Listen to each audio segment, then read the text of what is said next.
Now, wrapping up his day in the Philippines, President Moon sat down with the prime ministers of Singapore and Russia, where they shared views on improving their economic and diplomatic relations. Then the South Korean leader attended the East Asia summit with leaders of 18 countries. Our Hwang Hojun has a roundup of the final day of President Moon's whirlwind tour of Southeast Asia. It was his last full day in Manila, and the president didn't let it go to waste, again expounding on his plans to broaden the horizon of South Korea's diplomacy.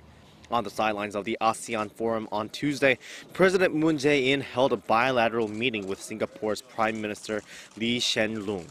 The two heads of government agreed to expand joint efforts to prepare for the Fourth Industrial Revolution and to make sure the relationship between the two countries continues to develop. To achieve that, they agreed on the importance of linking Seoul's Smart City project with Singapore's Smart Nation project and improving their bilateral free trade agreement. Earlier on his tour of the region, President Moon unveiled his new Southern policy, which aims to expand Seoul's relations with ASEAN members.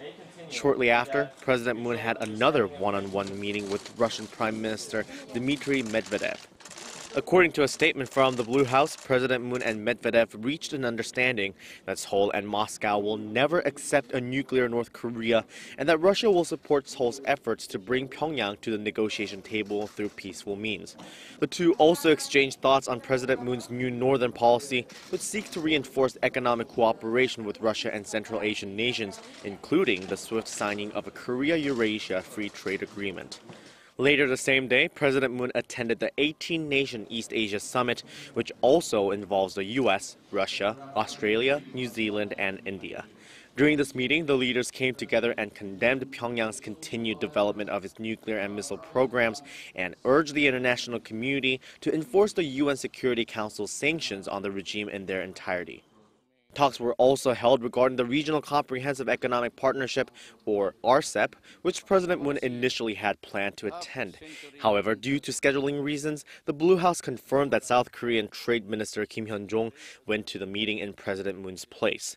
And for his very last schedule, President Moon hosted a meeting to communicate with and encourage the Korean residents of the Philippines.